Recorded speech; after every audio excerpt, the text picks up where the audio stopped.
الحمد لله رب العالمين والصلاة والسلام على سيد الأنبياء والمرسلين الحمدللہ درس قرآن کی یہ نشست نمبر 248 ہے۔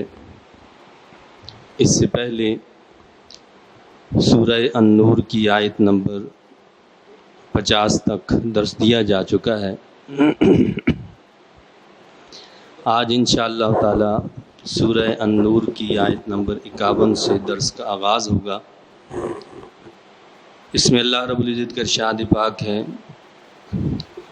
اعوذ باللہ من الشیطان الرجیم، بسم اللہ الرحمن الرحیم۔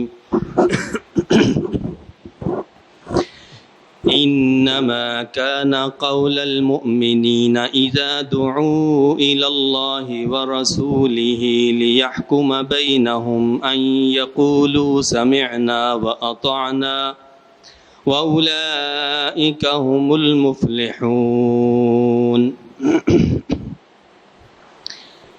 ایمانداروں کی بات تو صرف اتنی ہے کہ جب انہیں بلایا جاتا ہے اللہ اور اس کے رسول کی طرف تاکہ وہ فیصلہ فرما دے ان کے درمیان، تو وہ کہتے ہیں ہم نے فیصلہ سن لیا اور ہم نے اطاعت کی۔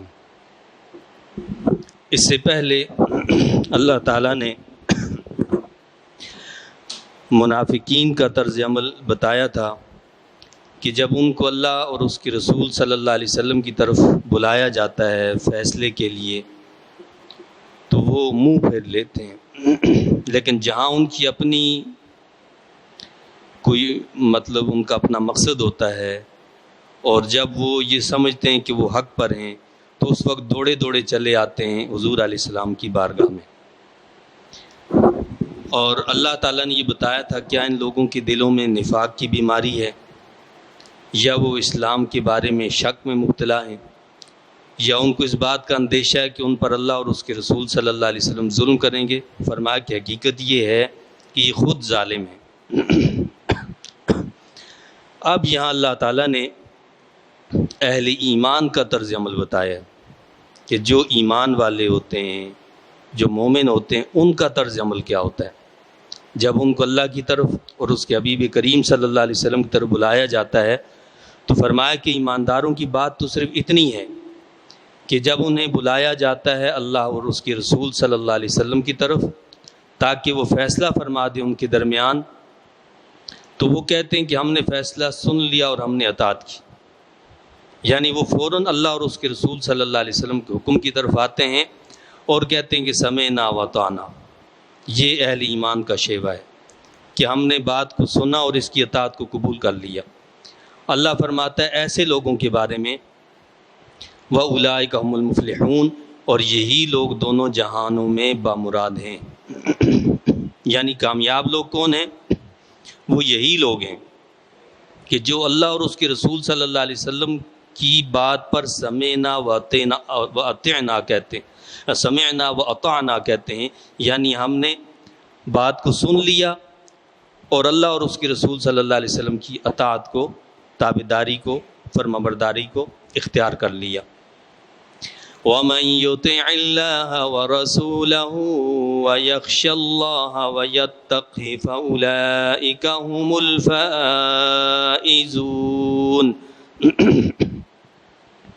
اب یہ جو بات بتائی ہے یہ ایک ایسی بات ہے کہ اس کے اندر بڑی جامعیت ہے۔ اس کا اندازہ آپ اس بات سے لگا سکتے ہیں کہ ایک دن حضرت سیدنا عمر فاروق رضی اللہ تعالیٰ عنہ مسجد نبوی صلی اللہ علیہ وسلم میں موجود تھے۔ روم کا ایک شخص جو ہے وہ آیا اور آپ کے ساتھ آ کر کھڑا ہو گیا اور کہنے لگا کہ میں نے اللہ کے لیے اسلام قبول کر لیا، اشہد ان لا الہ الا اللہ و اشہد ان محمدًا عبدہ و رسولہ۔ تو آپ نے پوچھا کیا بات ہے، اس کی کوئی وجہ ہے، تم نے اسلام قبول کر لیا؟ تو اس نے کہا کہ ہاں اس کی وجہ ہے۔ تو آپ نے پوچھا کیا وجہ ہے؟ اس شخص نے کہا کہ میں تورات، زبور، انجیل اور دیگر کتب سماویہ کو پڑھ چکا ہوں، لیکن حال ہی میں نے ایک مسلمان قیدی سے ایک آیت سنی۔ اس آیت کو جب میں نے سنا تو میں سمجھ گیا کہ یہ انسان کی بنائی ہوئی چیز نہیں، یہ من جانب اللہ، یہ اللہ نے یہ چیز عطا کی ہے، اس لیے کہ ان ساری کتابوں کے اندر جو تعلیمات میں نے پڑھی ہیں وہ ساری کی ساری ان کا خلاصہ صرف اس ایک آیت کے اندر آ گیا، اس ایک آیت کے اندر ان ساری کتابوں کا خلاصہ ہے۔ تو حضرت سیدنا عمر فاروق رضی اللہ تعالیٰ نے پوچھا کہ وہ کون سی آیت ہے؟ تو اس شخص نے قرآن کی یہ آیت پڑھی، سورہ النور کی آیت نمبر 52۔ کیا ہے؟ اللہ کا ارشاد ہے وَمَن يُطِعِ اللَّهَ وَرَسُولَهُ وَيَخْشَ اللَّهَ وَيَتَّقْهِ فَأُولَئِكَ هُمُ الْفَائِزُونَ، اور جو شخص اطاعت کرتا ہے اللہ کی، اب اس کی اس نے خود تشریح بھی کی، یعنی اس کا مطلب کیا ہے؟ اس نے کہا کہ وَمَن يُطِعِ اللَّهَ میں فرائض الہی ہیں، جو اللہ نے فرائض لازم کیے وہ اس کے اندر ہیں۔ وَمَن يُطِعِ اللَّهَ، جو اللہ کی اطاعت کرتا ہے یعنی فرائض کو ادا کرتا ہے، وَرَسُولَهُ، اور اطاعت کرتا ہے رسول کی، تو فرمایا اس شخص نے کہ اس سے مراد ہے کہ جو سنت رسول اللہ صلی اللہ علیہ وسلم کی اتباع اور پیروی کرتا ہے۔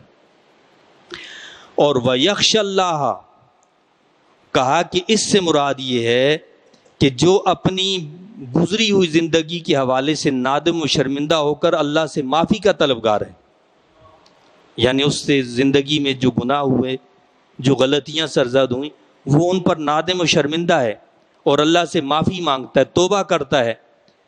اور اگلی چیز ہے وَيَتَّقْهِ، اور بچتا رہتا ہے اس کی نافرمانی سے۔ کیا کہا؟ اس کا مطلب یہ ہے کہ وہ مستقبل میں زندگی اس طرح گزارتا ہے کہ اللہ سے ڈرتے ہوئے احتیاط کے ساتھ زندگی گزارتا ہے کہ کہیں اللہ کی نافرمانی نہ ہو جائے۔ وہ زندگی باقی کس طرح گزارتا ہے؟ اللہ سے ڈرتے ہوئے احتیاط کے ساتھ زندگی گزارتا ہے۔ فرمایا کہ ایسے لوگوں کے لیے یہ بشارت ہے کہ جو ان چار چیزوں کے عامل ہوں گے، ان چار چیزوں پر عمل کرنے والے ہوں گے۔ کن چار چیزوں پر؟ فرائض الہیہ، سنن رسول اللہ صلی اللہ علیہ وسلم، اور ماضی کے گناہوں پر جو ہے ڈرنا، اور بقیہ زندگی اللہ سے ڈرتے ہوئے گزارنا۔ تو کہا کہ ایسے لوگوں کے لیے بشارت ہے فَأُولَئِكَ هُمُ الْفَائِزُونَ، یہی لوگ کامیاب ہیں۔ یہی لوگ کیا ہیں؟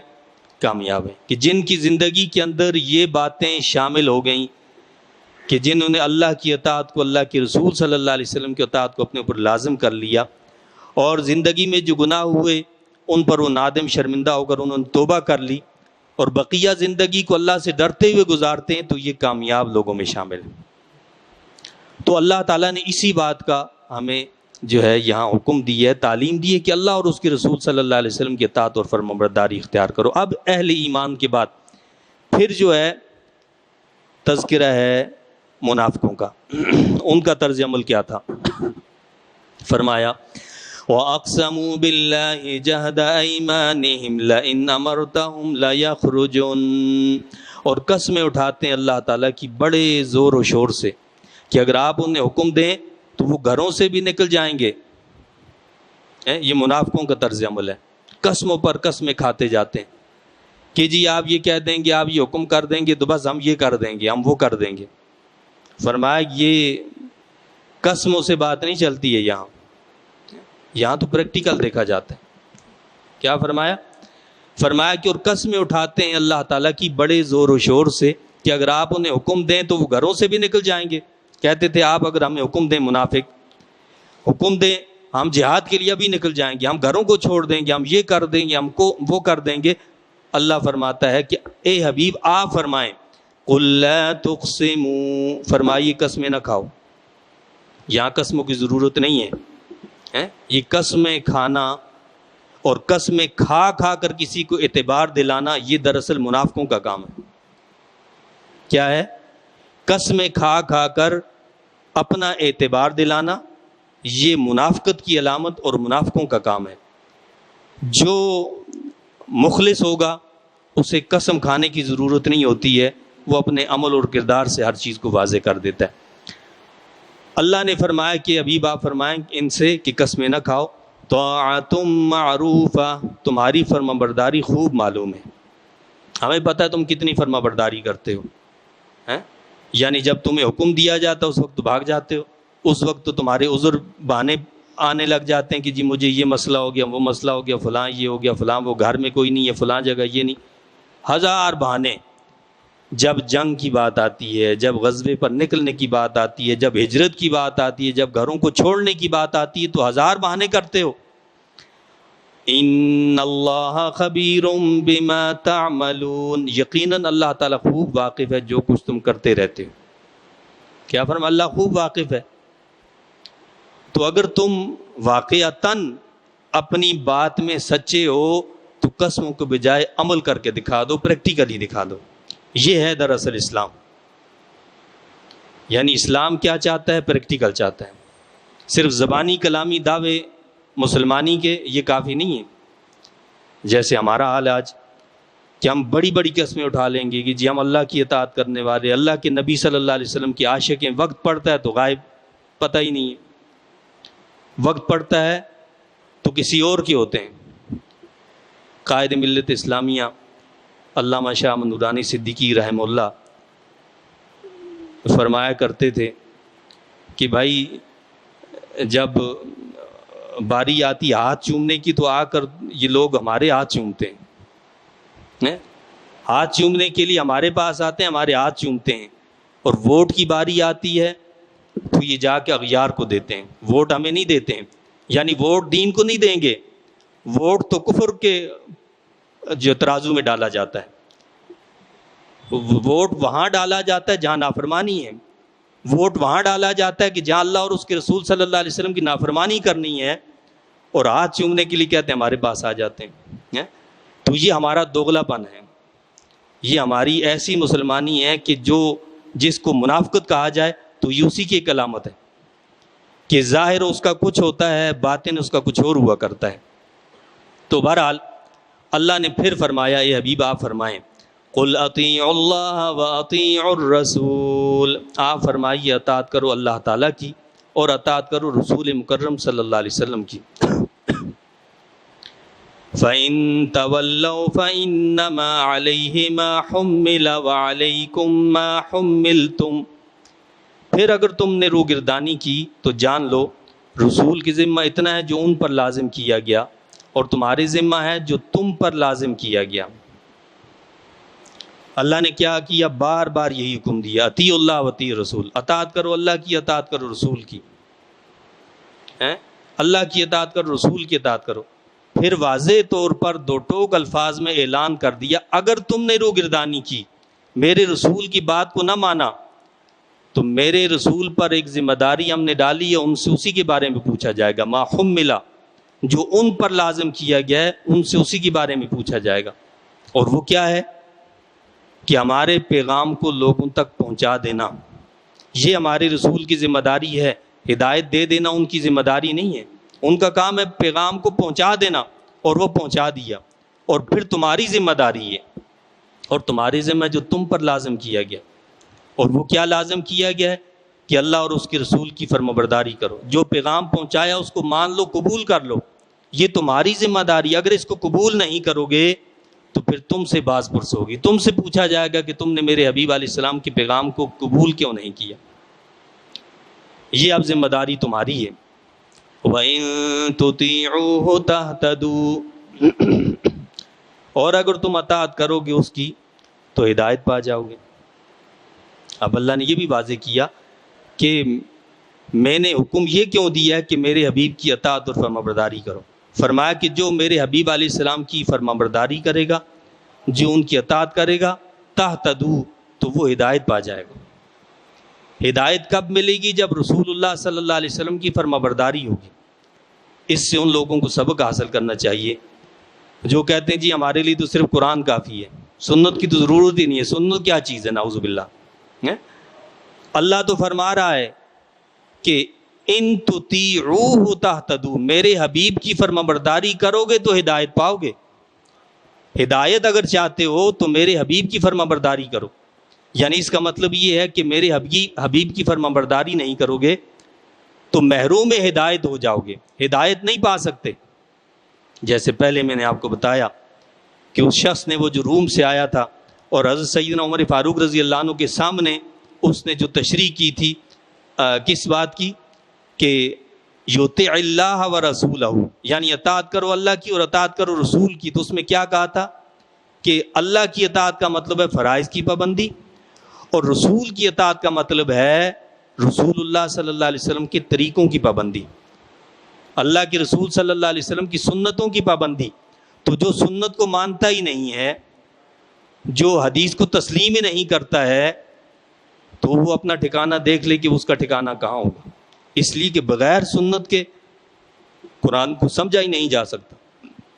بھائی قرآن نے یہ تو کہا ہے کہ اقیم الصلاۃ، نماز پڑھو، کیسے پڑھو یہ تو قرآن نے نہیں بتایا، یہ تو حدیث سے پتہ چلا، یہ تو سنت مصطفیٰ کریم علیہ السلام نے بتایا کہ نماز کو کیسے پڑھنا ہے اور کتنی رکعتیں کس وقت کس نماز میں ہوں گی، اور ہر رکعت میں کس جگہ پر کیا چیز پڑھنی اور کس طریقے سے اس نماز کو تم نے ادا کرنا، یہ ساری چیزیں قرآن نے تو نہیں بتائیں، یہ تو رسول خدا صلی اللہ علیہ وسلم نے بتائی، یہ تو وہاں سے پتہ چلی۔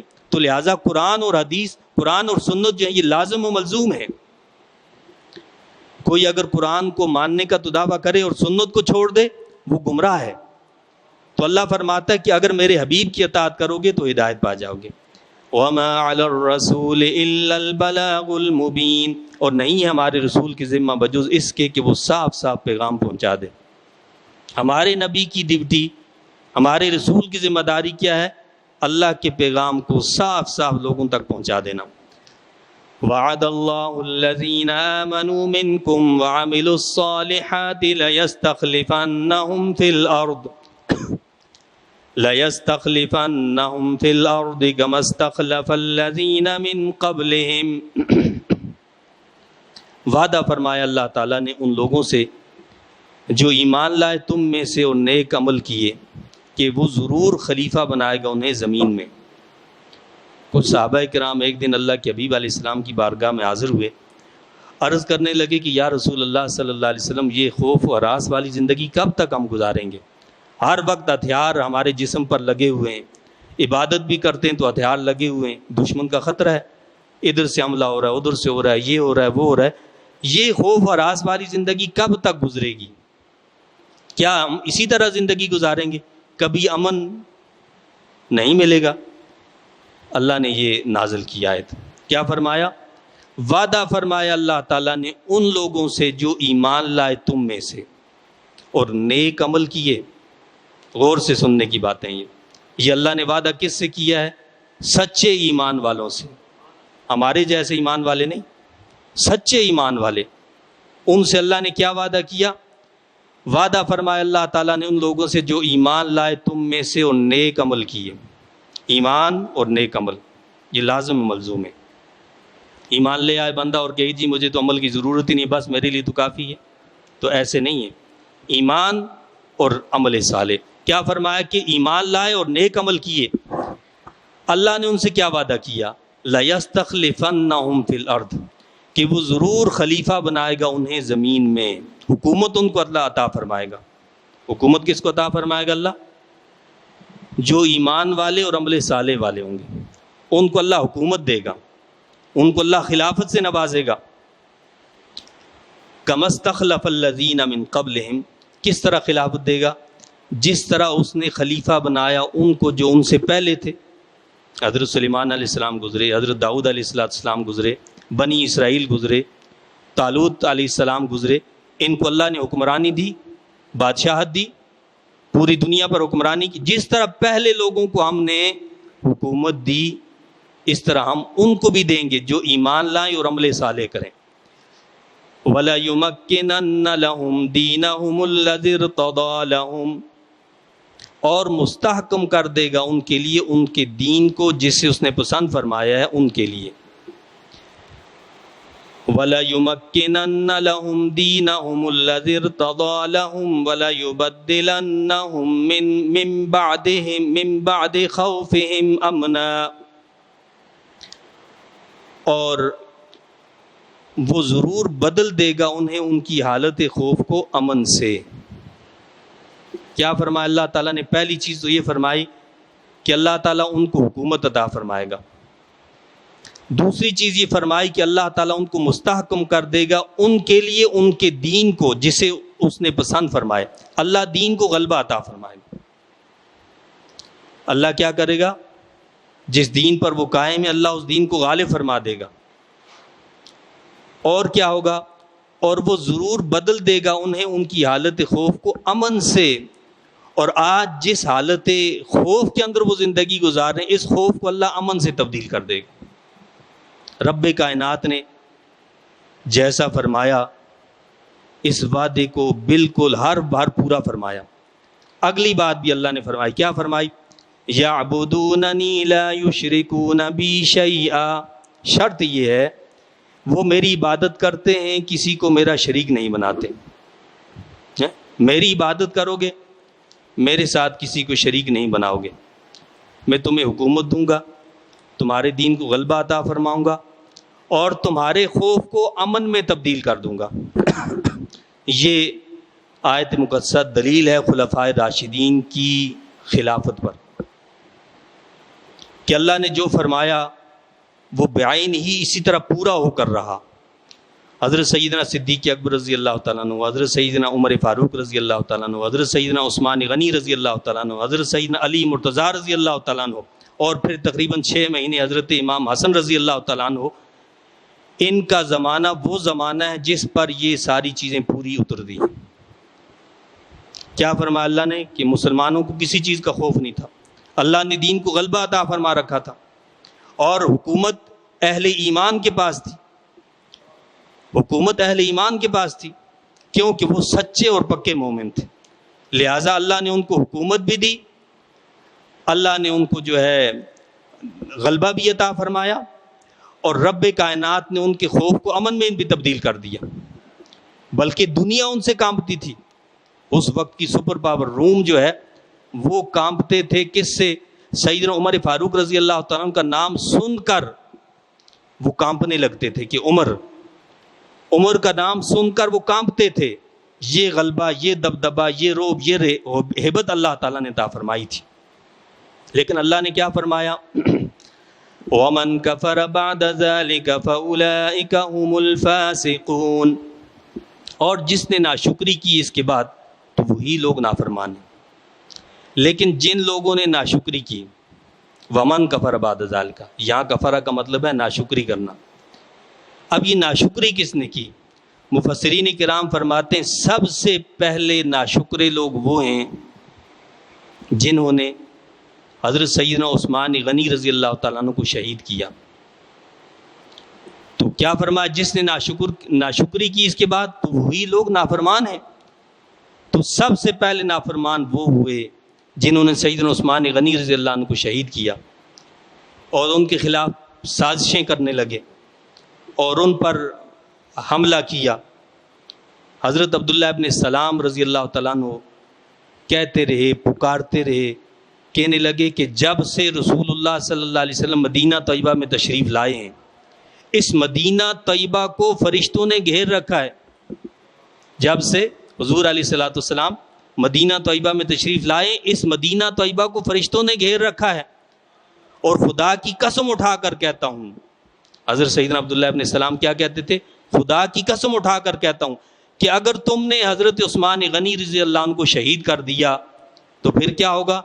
یہ فرشتے ناراض ہو کر چلے جائیں گے اور پھر دوبارہ کبھی لوٹ کر نہیں آئیں گے. یہ فرشتے کیا ہوں گے؟ ناراض ہو کر چلے جائیں گے، کبھی واپس لوٹ کر نہیں آئیں گے. دیکھ لیں اس کے بعد کیا ہوا. عثمان غنی رضی اللہ تعالیٰ عنہ کو شہید کر دیا گیا. اس کے بعد جو نا اتفاقی اور مسلمانوں کے اندر جو پھوٹ پڑی ہے اس کا دروازہ نہ بند ہوا اور نہ بند ہو سکتا. قیامت تک یہ سلسلہ ویسے ہی چلتا رہے گا کہ وہ دروازہ ایسا کھلا کہ وہ بند ہونے کا نام ہی نہیں لیتا اور وہ بند ہوگا ہی نہیں. تو فرمایا کہ جس نے ناشکری کی اس کے بعد تو وہی لوگ نافرمان ہیں. تو پھر وہی ناشکری کرنے والے آپس میں دست و گریباں ہو گئے، ایک دوسرے کو پھر قتل کرنے لگے. وہ اپنے آپ کو مسلمان کہتے تھے، وہ بھی یہ نہیں کہتے تھے کہ ہم کوئی غیر مسلم ہیں یا ہم کافر ہیں یا ہم اسلام کو نہیں مانتے، ہم اللہ اور اس کے رسول کو نہیں مانتے. وہ بھی یہی دعویٰ کرتے تھے کہ ہم اللہ کو بھی مانتے ہیں، اللہ کے رسول کو بھی مانتے ہیں. لیکن ان کا عمل جو تھا وہ اہل ایمان والا نہیں تھا، وہ تو منافقوں والا عمل تھا۔ تو فرمایا کہ جس نے ناشکری کی وہی لوگ دراصل نافرمان ہیں۔ اب اللہ فرماتا ہے کہ یہ جو ہم حکومت عطا فرمائیں اور یہ جو ہم دین کو غلبہ دیں گے اور یہ جو ہم خوف کو امن میں تبدیل کریں گے، اس کے لیے شرطیں کیا ہیں؟ وَأَقِيمُوا الصَّلَاةَ وَآتُوا الزَّكَاةَ وَأَطِيعُوا الرَّسُولَ لَعَلَّكُمْ تُرْحَمُونَ، یہ شرط ہے اس کے لیے۔ اور صحیح ادا کیا کرو نماز، نظام صلاۃ ہونا چاہیے، نماز کی پابندی کرو اور دیا کرو زکوٰۃ، نظام زکوٰۃ قائم ہو، یعنی معاشی نظام آپ کا بالکل صحیح اور درست ہونا چاہیے۔ یہ نہیں کہ آپ کی زکوٰۃ کے پیسوں سے جو ہے جی ہوائی جہاز خریدے جا رہے ہیں۔ پچھلے دنوں اخبارات میں زکوٰۃ کے پیسوں سے، آپ کا پیسہ یہ بینکوں میں جو آپ دے دیتے ہیں پیسہ چلا جاتا ہے، وہ زکوٰۃ قابل قبول نہیں ہے۔ آپ کے جو حکمران بیٹھے بادشاہان وقت ہیں، وہ اپنے آپ کو بادشاہ سمجھتے ہیں، جو چاہیں وہ کر لیں۔ تو جہاز خریدے جا رہے ہیں، آپ کے زکوٰۃ کے پیسوں سے جہاز خرید رہے ہیں، زکوٰۃ کے پیسوں سے۔ تو یہ قوم جو غرق نہیں ہوگی تو کیا ہوگی؟ اس قوم پر اللہ کا عذاب نہیں آئے گا تو کیا اس کی رحمت نازل ہوگی؟ ایسے حکمران جو ہیں وہ سود میں نہیں پھنسیں گے، وہ امریکہ اور یہود و نصارہ کے غلام نہیں بنیں گے، تو کیا رسول اللہ صلی اللہ علیہ وسلم کے غلام بنیں گے؟ رسول اللہ صلی اللہ علیہ وسلم کے غلاموں کا تو طرز عمل ہی الگ ہوا کرتا ہے، وہ کچھ اور ہوتے ہیں، ان کا طریقہ ہی الگ ہوا کرتا ہے۔ تو اللہ کیا فرماتا ہے کہ بس شرط یہ ہے کہ صحیح ادا کیا کرو نماز، دیا کرو زکوٰۃ، اور تیسری چیز کیا فرمائی؟ وَأَطِيعُوا الرَّسُولَ، اور اطاعت کرو رسول پاک صلی اللہ علیہ وسلم کی۔ یہ چیزیں کرو گے تمہیں اقتدار بھی ملے گا، تمہیں اللہ تعالیٰ تمہارے خوف کو امن میں بھی تبدیل کر دے گا، تمہیں اللہ تعالیٰ دنیا میں غلبہ بھی عطا فرمائے گا۔ کیا فرمایا؟ اطاعت کرو رسول پاک کی، لعلکم ترحمون، تاکہ تم پر رحم کیا جائے۔ چاہتے ہو کہ تم پر رحم ہو تو پھر ان چیزوں کی پابندی کرو۔ لا تحسبن الذین کفروا معجزین فی الارض۔ اب اللہ نے ایک اگلی چیز بتائی۔ آج ہم پوری دنیا سے جو بڑے، چونکہ ہم محکوم لوگ ہیں، ہمارے حکم حاکم کوئی دوسرے لوگ ہیں، تو جو محکوم لوگ ہوتے ہیں، مغلوب لوگ ہوتے ہیں، وہ حاکموں سے جو ہے بڑے یعنی متاثر ہوتے ہیں۔ اور حاکم کون ہے؟ یہ مغربی تہذیب حاکم ہے ہمارے لیے، ہم ان سے بڑے متاثر ہیں کہ جی پتہ نہیں کیا چیز ہے ان کے پاس، نعوذ باللہ جنت جو اٹھ کر ان کے پاس آ گئی ہے۔ اللہ کیا فرماتا ہے؟ یہ خیال ہرگز نہ کیجئے کہ کفار عاجز کرنے والے ہمیں زمین میں، ابھی تو ایک وائرس آیا، ساری دنیا الٹ پلٹ ہو گئی اور اس کا حل نہ نکال سکا۔ اللہ فرماتا ہے کہ تم کیا یہ سمجھتے ہو کہ یہ ہمیں عاجز کر دیں گے؟ فرمایا ایسا نہیں ہو سکتا۔ آج جتنی ان کے پاس ٹیکنالوجی ہو، جتنی ترقی ہو، تمہاری آنکھیں جو ان کو دیکھ کر خیرہ ہو جائیں، پھٹی کی پھٹی رہ جائیں، لیکن یہ کچھ بھی نہیں ہے۔ ان کا ٹھکانہ کیا ہے؟ وَمَأْوَاهُمُ النَّارُ، اور ان کا ٹھکانہ تو آتش جہنم ہے۔ وَلَبِئْسَ الْمَصِيرُ، اور یہ بہت برا ٹھکانہ ہے۔ یہ جو باتیں یہاں پر آپ نے سنی، اللہ رب العزت نے جو کچھ فرمایا ہے، اللہ کے حبیب علیہ السلام نے اس کی تشریح کی ہے، اور جیسا آپ نے فرمایا بہو بہو ویسا کچھ ہو رہا ہے اور ویسا ہی ہوگا۔ جیسے میں نے آپ کہا نا کہ یہ جو اس میں خلفائے راشدین کی خلافت کی جو ہے کھلی دلیل ہے اور واضح ہے، اللہ تعالیٰ نے یہ سب کچھ ہمیں دکھایا ہے۔ اور اللہ کے نبی صلی اللہ علیہ وسلم نے یہ فرمایا تھا کہ میرے بعد خلافت جو ہے وہ 30 سال رہے گی، اور 30 سال ہی کے بعد یہ خلافت ختم ہوگی، اس کے بعد ملوکیت شروع ہوگی۔ اور اللہ کے حبیب علیہ السلام نے فرمایا تھا کہ 30 سال کے بعد ملوکیت شروع ہو جائے گی، بادشاہت شروع ہو جائے گی۔ اس کے بعد بادشاہت شروع ہوئی، اس کے بعد بھی مسلمان حکمران بھی ایسے آتے رہے کہ جو بڑے نیک تھے، جیسے حضرت عبداللہ بن عبدالعزیز رحمہ اللہ، ان کو خلفائے راشدین میں بعض علماء نے شامل کیا۔ اور اس کے علاوہ بھی کئی ایسے جو ہے دیندار قسم کے بادشاہان وقت آئے کہ جنہوں نے دین کو جو ہے پروموٹ کیا اور اس کو جو ہے کافی انہوں نے یعنی اس پر عمل کیا، لیکن بہرحال وہ چیز تو نہیں تھی۔ اللہ کے نبی صلی اللہ علیہ وسلم نے فرمایا کہ یہ زمانہ اس طرح آئے گا۔ یہ جس زمانے سے میں آپ گزر رہے ہیں اس کی بھی خوشخبری سنائی اللہ کے نبی صلی اللہ علیہ وسلم نے کہ ایسا بھی زمانہ ہوگا جس میں مسلمان دوسروں کے محکوم ہوں گے، اور ہماری آنکھیں ان کو دیکھ کر پھٹی کی پھٹی رہ جائیں گی. لیکن اللہ کے حبیب علیہ السلام نے ایک اور بشارت دی کہ یہ وقت بھی ختم ہو جائے گا.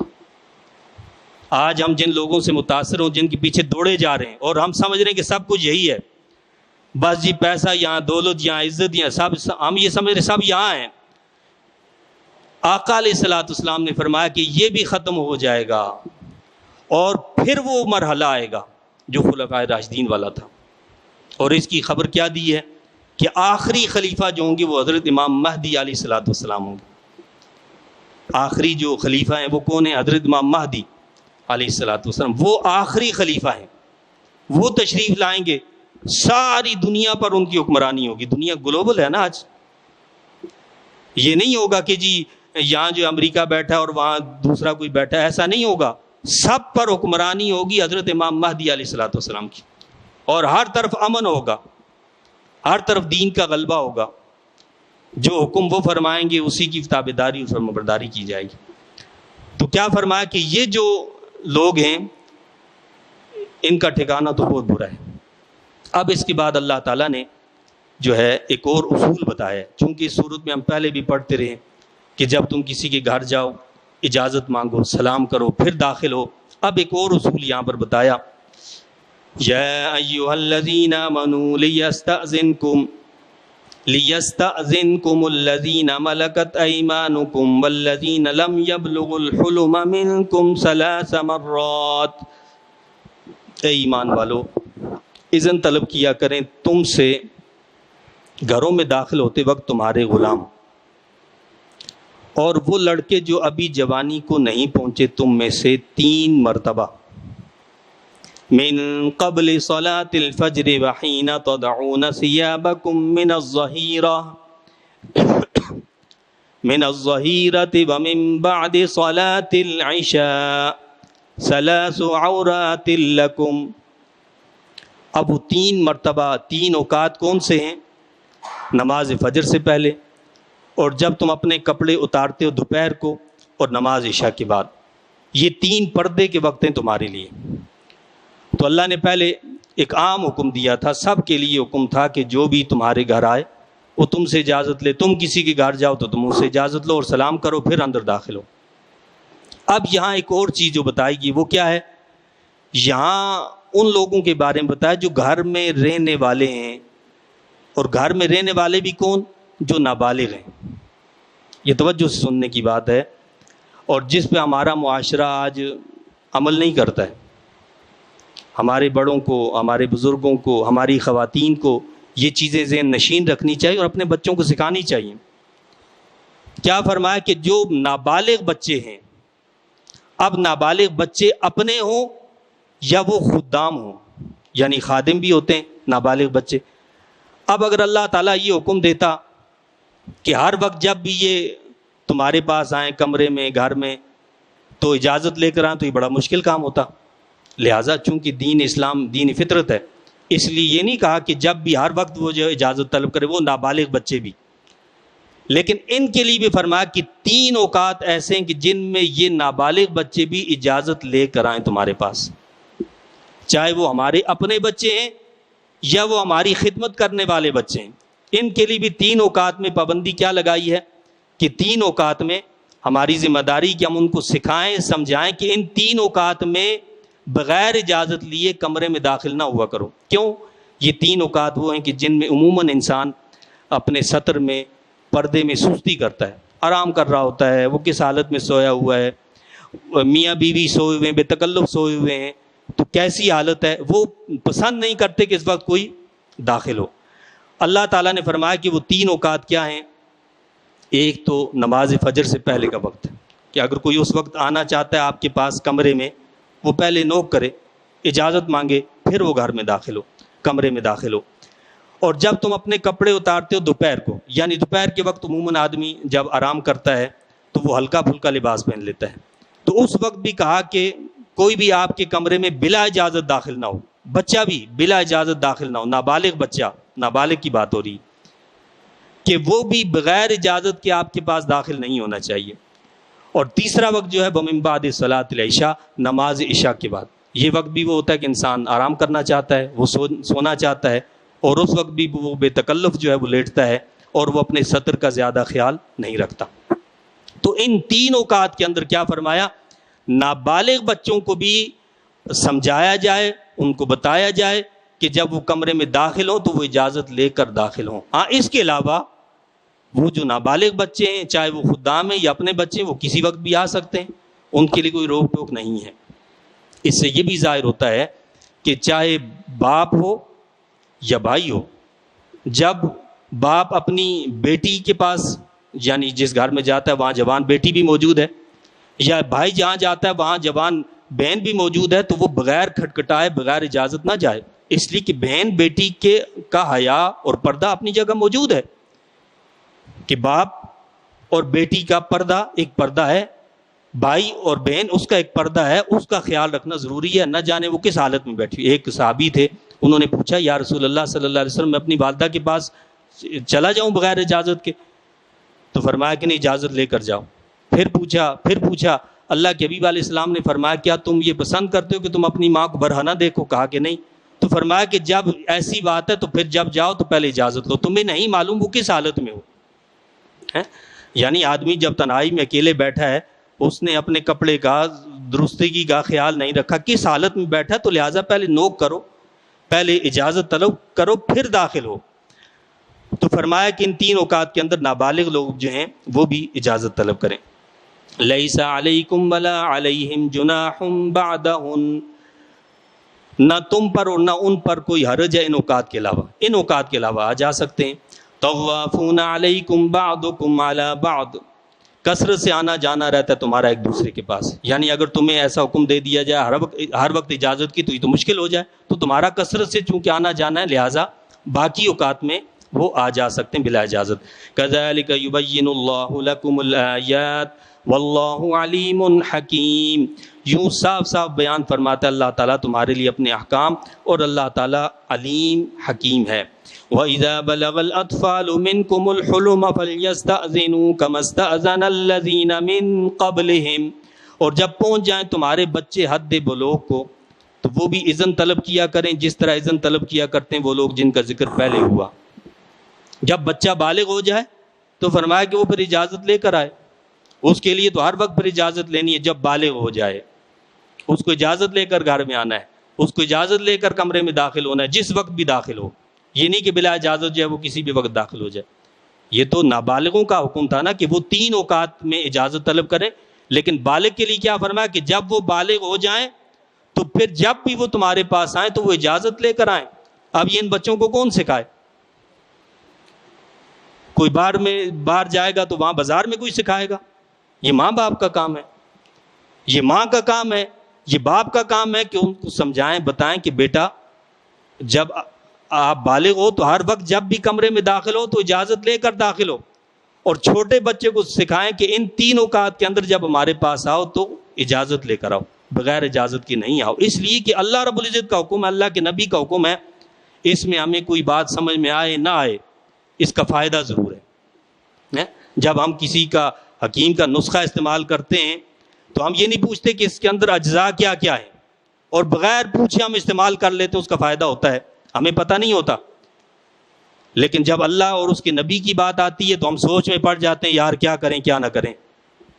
ارے اللہ کے بندے، جب حکیم کا نسخہ بغیر سوچے سمجھے کھا رہے ہو، اللہ اور اس کے رسول صلی اللہ علیہ وسلم کو حکیموں کا حکیم نہیں سمجھتے؟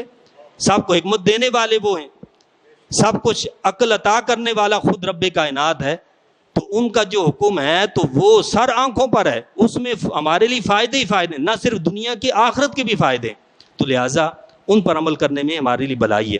تو کیا فرمایا کہ کذالک یبین اللہ لکم آیات، یوں صاف صاف بیان فرماتا اللہ تعالیٰ تمہارے لیے اپنے احکام کو، واللہ علیم حکیم، اور اللہ تعالیٰ علیم ہے حکیم ہے، ان حکمتوں سے وہ واقف ہے، وہ جانتا ہے کہ اس کے اندر کیا کیا حکمتیں ہیں۔ اللہ تعالیٰ سے دعا اور التجا ہے کہ اللہ تعالیٰ مجھے آپ کو ہم سب کو ان تعلیمات کی سمجھ عطا فرمائے، ان کے مطابق عمل کی توفیق عطا فرمائے۔ آمین وآخر دعوانا من الحمد للہ رب العالمین۔